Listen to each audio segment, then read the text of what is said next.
Welcome to instant biology by doctor Neelam. आज के video में हम बात करेंगे बनारस हिंदू यूनिवर्सिटी की आई हुई पीएचडी प्रोग्राम एडमिशन्स के बारे में। तो हमारे साथ वीडियो के एंड तक जुड़े रहिए।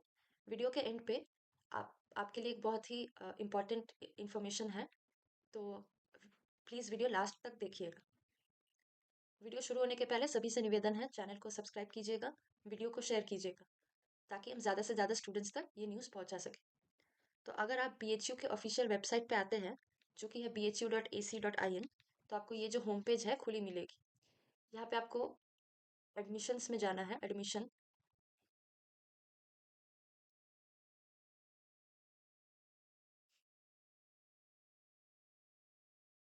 आप जैसे एडमिशन को क्लिक कीजिएगा ये वाली पेज खुल जाएगी। यहाँ पे स्पेशल कोर्सेज ऑफ स्टडी 2024-25 इस पे क्लिक कीजिएगा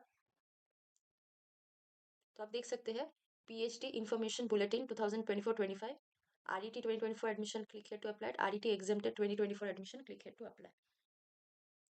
तो पीएचडी इन्फॉर्मेशन बुलेटिन 2024-25 इस पर क्लिक करके आपको पूरा जो उनका एडवर्टाइजमेंट ब्रोशर है वो मिल जाएगा।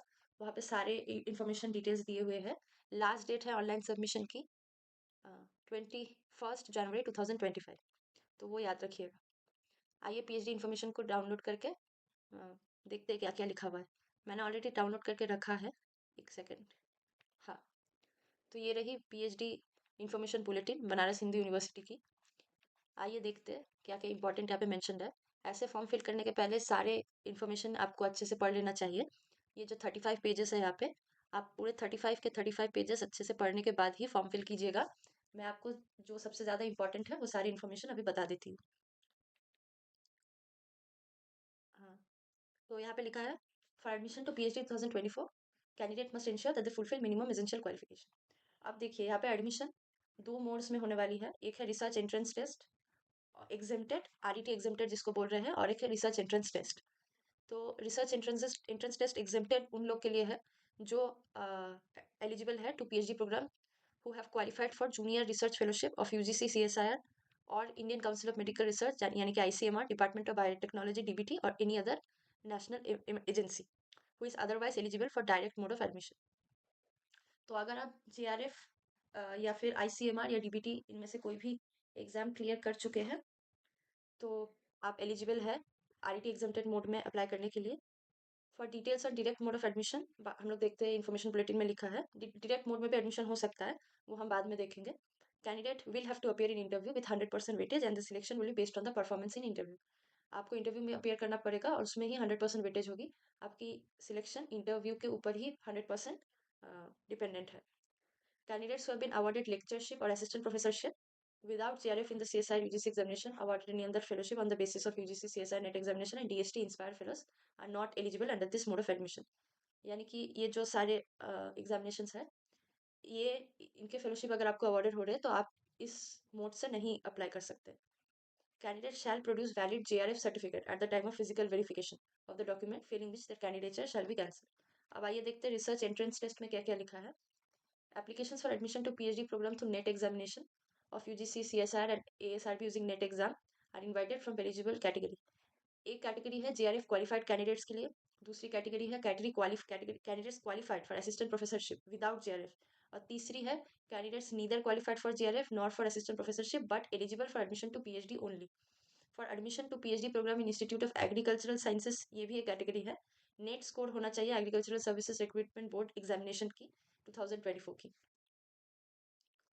नोट में लिखी है admission under RET mode will include score of NET examination. UGC CSIR June 2024 की आपकी जो स्कोर है वो इंक्लूड किया जाएगा इस एडमिशन में in place of the entrance examination as per UGC public notice and score obtained in interview. यानी कि आपकी जो इंटरव्यू है उसकी वेटेज 30% होगी और नेट स्कोर की वेटेज 70% होगी, और उसके बाद आपके मेरिट लिस्ट प्रिपेयर किया जाएगा एडमिशन के लिए। एएसआरबी एग्जाम के लिए भी सेम ही वेटेज है। नेट एग्जामिनेशन ऑफ जून 2024 ही will be taken into account for PhD programme admission. अब आइए देखते हैं कि सीट्स कितने हैं, कोर्सेज क्या क्या है, नेम ऑफ द डिपार्टमेंट्स क्या है और एली डिसिप्लिन क्या है। तो जैसे कि आप प्लांट पैथोलॉजी में देखिए, अच्छा कोर्स कोड याद रखिएगा, ये आपको फॉर्म फिल करते समय ज़रूरी होगी। प्लांट पैथोलॉजी की कोर्स कोड है 749।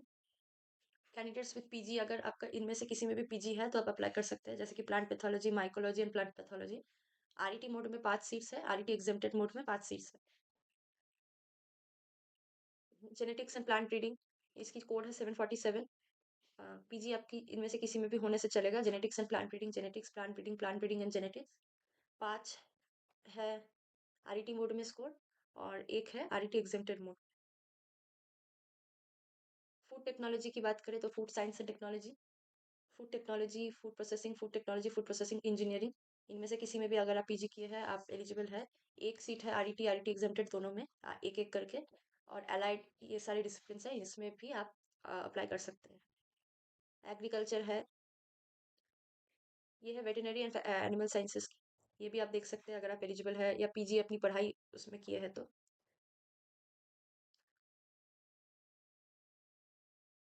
Faculty of performing arts, faculty of Sanskrit, ये सारे हैं। फैकल्टी ऑफ साइंस में देखिए बॉटनी है, बायोकेमिस्ट्री है। बायोकेमिस्ट्री में आपकी पीजी बायोकेमिस्ट्री में होना चाहिए। 2 है आरईटी मोड में और 6 है आरईटी एग्जेम्प्टेड मोड में, और ये सारे हैं एलाइड डिसिप्लिन आपकी। बायो इन्फॉर्मेटिक्स है, बायोटेक्नोलॉजी भी ऑफर कर रही है पीएचडी के लिए। इसमें आप बायोटेक्नोलॉजी में आपका पीजी होना चाहिए। मॉलिकुलर एंड ह्यूमन जेनेटिक्स है, एनवायरमेंटल साइंस है, ये बॉटनी डिपार्टमेंट के अंडर में आती है।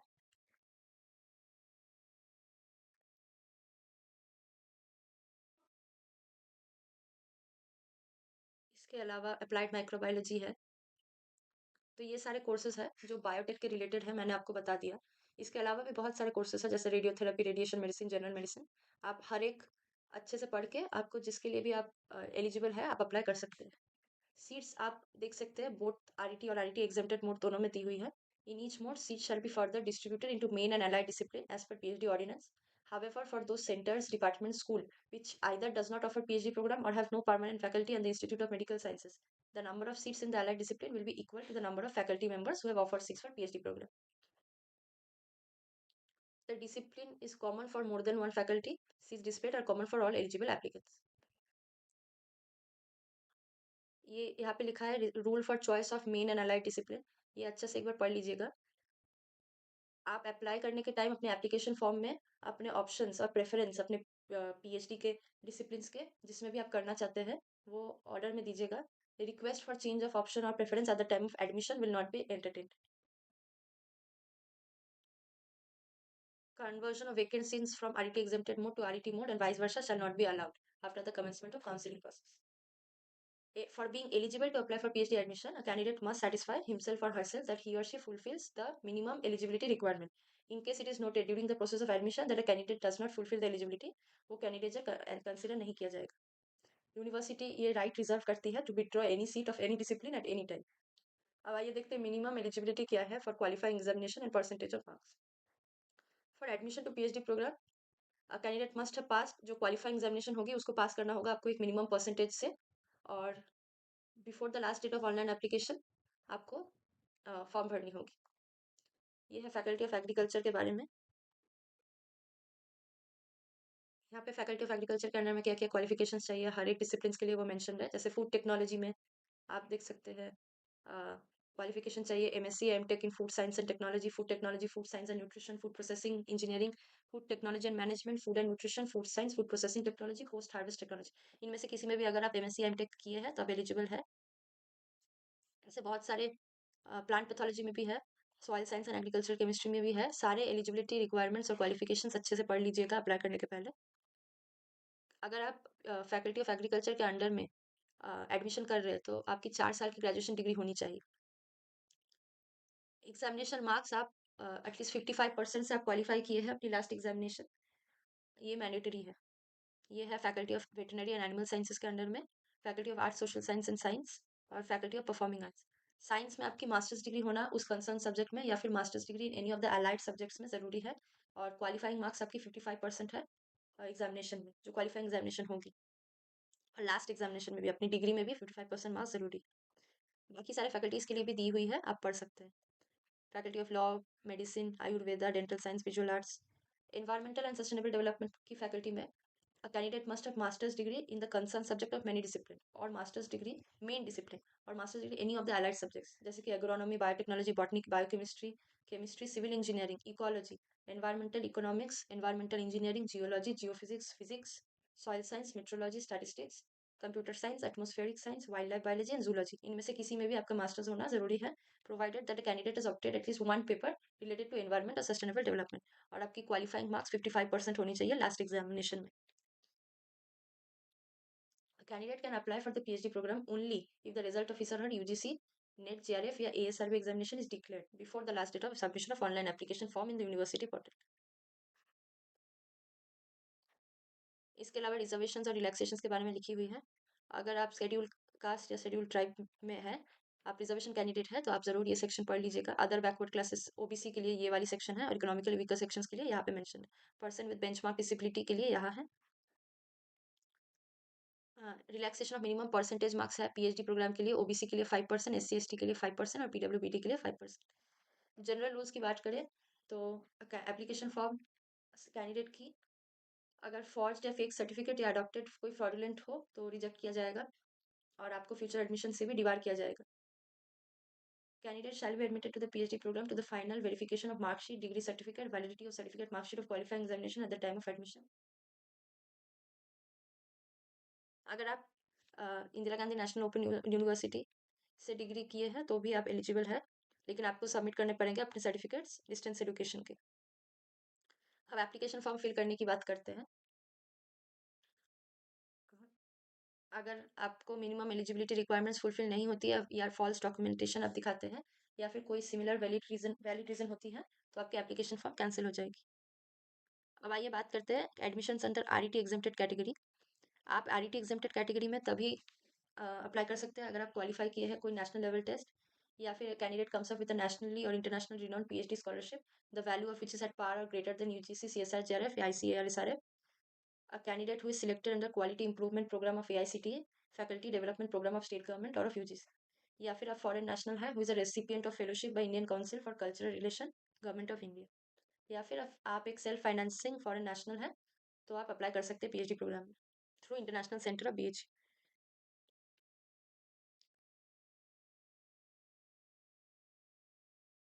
अब आइए स्ट्रक्चर ऑफ पीएचडी एडमिशन की बात करते हैं. तो अगर आप under RET exempted mode apply कर रहे हैं तो आपके पास इंटरव्यू होगी, उसकी वेटेज 100% है. अगर आप आरईटी मोड में अप्लाई कर रहे हैं तो आपकी जो टोटल परसेंटाइल है computed by agency in entrance examination UGC CSR NET exam में जून 2024 में, या फिर एएसआरबी एग्जामिनेशन 2024 में, उसकी वेटेज 70% है और आपकी इंटरव्यू की वेटेज 30% है. अब आइए बात करते हैं procedure for calling in interview. RET exempted में ऑल जेआरएफ क्वालिफाइड कैंडिडेट्स को इंटरव्यू के लिए बुलाया जाएगा, और आरईटी के लिए based on the computed total percentile of entrance examination 10 candidate को बुलाया जाएगा for each seats available in different categories. यानी कि जनरल के लिए 10, एससी एस के लिए 10, एसटी के लिए 10, ऐसे करके separately for RET main and RET allied discipline under each subject code. सारे सब्जेक्ट कोर्स के लिए अलग अलग डिसिप्लिन के लिए बुलाए जाएंगे इंटरव्यू के लिए. अब हाउ टू अप्लाई की बात करते हैं. तो यूनिवर्सिटी की जो अपनी टेस्ट एंट्रेंस टेस्ट पोर्टल है www.bhuonline.in, वहाँ पे आपको पोर्टल में लिंक मिल जाएगी. वैसे मैं आपको थोड़ी देर में दिखाने वाली हूँ कि कहाँ से अप्लाई करना है. एप्लीकेशन प्रोसेसिंग फ़ी की बात करें तो RET and RET exempted mode दोनों के लिए जनरल ओबीसी और ईडब्ल्यूएस कैटेगरी के लिए ₹600 है, एससी एसटी और पीडब्ल्यूडी कैटेगरी के लिए ₹300. मोड ऑफ पेमेंट की बात करें तो पहले स्टेप 1 की बात करते हैं, instructions for submission of online application. तो online application form for the applicants of RET exempted 2024. आइए देखते हैं. पहले तो रजिस्ट्रेशन करनी होगी आपकी बीएचयू ऑनलाइन की पोर्टल में. फिर आपके आइडेंटिफिकेशन डिटेल्स आपको भरने होंगे.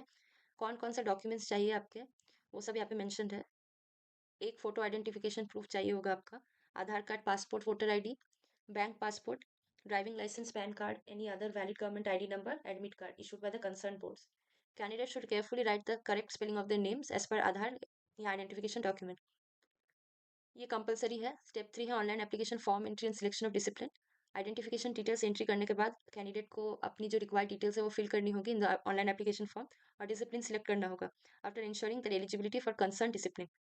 फिर आपको फोटोग्राफ और सिग्नेचर अपलोड करनी होगी स्कैन करके as per instruction given in the portal, और पेमेंट आपको करनी है application processing fee. After the candidate has filled up the application form online, आपको कन्फर्म क्लिक करना है, और फिर आपको पेमेंट गेटवे में जाके यूजिंग क्रेडिट कार्ड और डेबिट कार्ड और नेट बैंकिंग अपनी पेमेंट करनी है.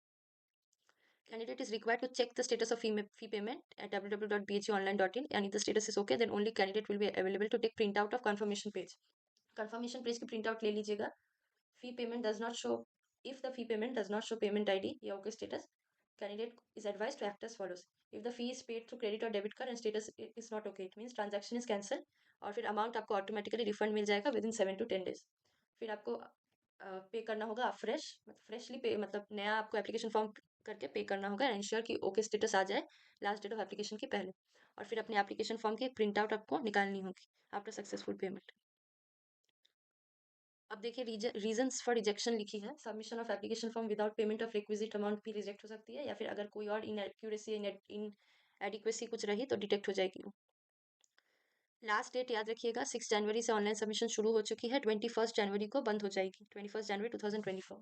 काउंसलिंग की बात करें तो वो 27 जनवरी से शुरू हो जाएगी और 12 फरवरी को बंद हो जाएगी. Declaration of result and admission की बात करें तो वो 15 फरवरी से शुरू होगी और 5 मार्च को लास्ट डेट है रिजल्ट और एडमिशन के. क्लोजिंग डेट ऑफ एडमिशन है 6 March 2025. Reporting to concern department 17 March 2025.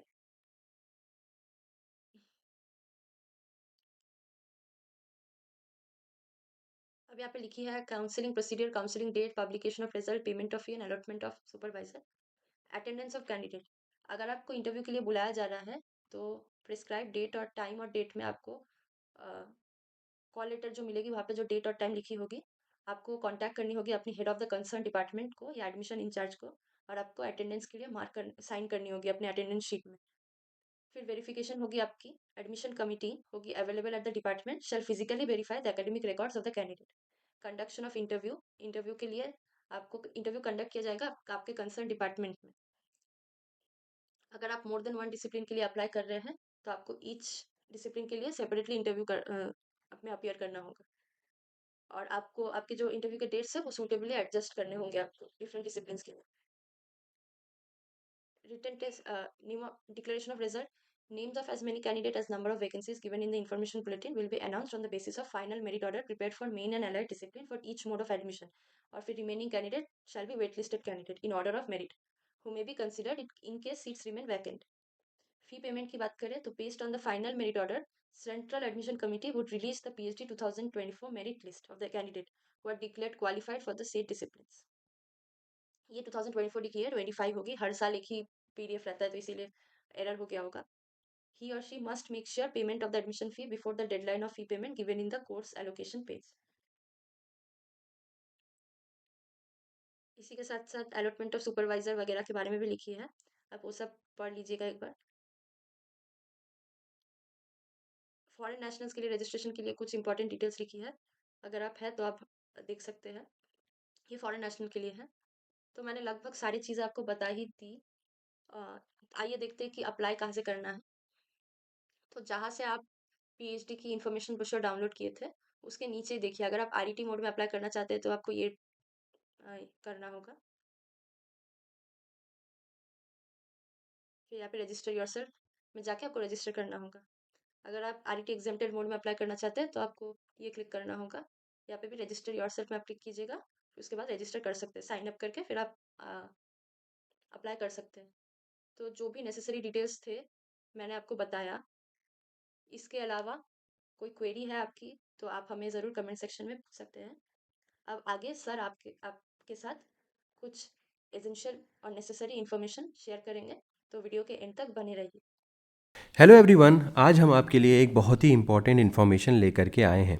जैसा कि आपको पहले से ही जानकारी होगी कि समाधान लाइफ साइंसेज का एक स्पेशली डेडिकेटेड प्रोग्राम है उड़ान, और ये उड़ान प्रोग्राम अभी तक हम लोग सिर्फ़ और सिर्फ अब्रॉड एप्लीकेशंस के लिए, अब्रॉड इंटर्नशिप्स के लिए, मास्टर्स प्रोग्राम के लिए, PhD प्रोग्राम्स के लिए हम लोग इस्तेमाल करते थे, ताकि हम आपको गाइड कर सकें कि किस तरीके से आप इंटर्नशिप्स या PG प्रोग्राम या PhD या पोस्ट डॉक प्रोग्राम के लिए अब्रॉड अप्लाई कर सकें. बट बहुत सारे स्टूडेंट्स की रिक्वेस्ट थी कि इस उड़ान प्रोग्राम को हम लोग इंडियन पर्सपेक्टिव में भी एक्सटेंड करें. तो इसी सिलसिले में मैं आज ये एक वीडियो बना रहा हूँ कि जिसमें मैं आपको ये समझा सकूं कि किस तरीके से उड़ान प्रोग्राम अब आपकी मदद इंडियन PhD पर्सपेक्टिव में या इंडियन मास्टर्स पर्सपेक्टिव में भी कर सकता है. आपको जानकारी होगी कि बहुत सारी इंडियन यूनिवर्सिटीज़ हैं, IITs हैं, आइसर्स हैं, जहाँ पे, और इसके अलावा टाइफर है. यहाँ पे जो PhD का एग्ज़ामिनेशन होता है, PhD का जो इंटरव्यू होता है वो काफ़ी कम्पिटिटिव होता है.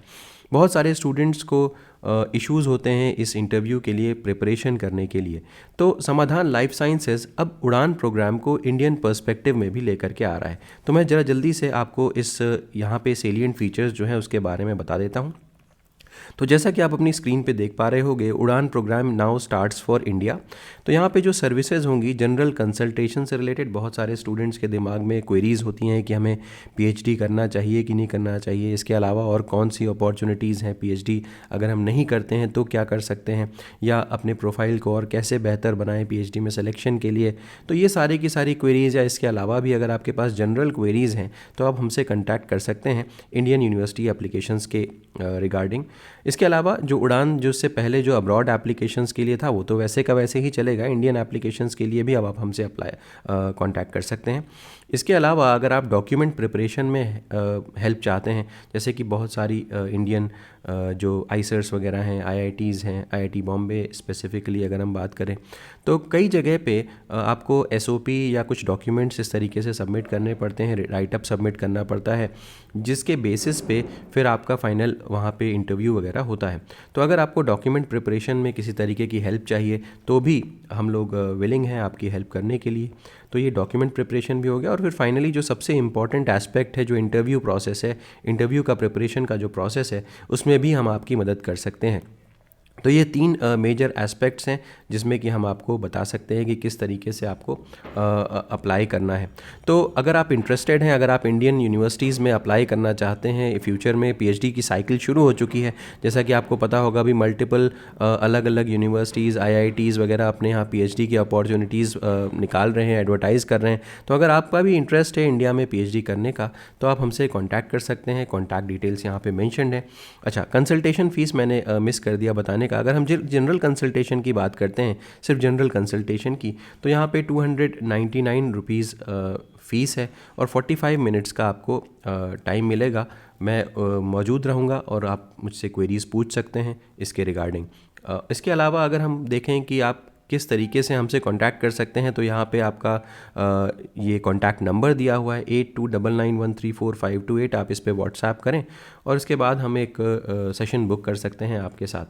अपार्ट फ्रॉम दैट, अगर आप ईमेल करके हमसे बात करना चाहते हैं तो समाधान lifesciences@gmail.com, ये अगेन एक ईमेल आईडी दी हुई है हमारी, आप इस पे भी हमसे कनेक्ट कर सकते हैं। तो ये अगेन मैं एक बार दोबारा से बता दूं कि उड़ान प्रोग्राम अब इंडियन पर्सपेक्टिव में भी शुरू हो रहा है। इंडियन यूनिवर्सिटीज़ के लिए भी आप यहाँ पे अप्लाई कर सकते हैं, तो एक बेहतरीन अपॉर्चुनिटी आपके पास इंडियन यूनिवर्सिटीज़ के लिए भी हो जाएगी। तो ठीक है, तो अगर आपको ये वीडियो पसंद आया हो तो ज़रूर लाइक करिएगा, चैनल को सब्सक्राइब करना ना भूलिएगा, बेल आइकन को ज़रूर प्रेस करिएगा और अपने फ्रेंड्स के साथ भी ज़रूर शेयर करिएगा। Thank you so much, have a good day.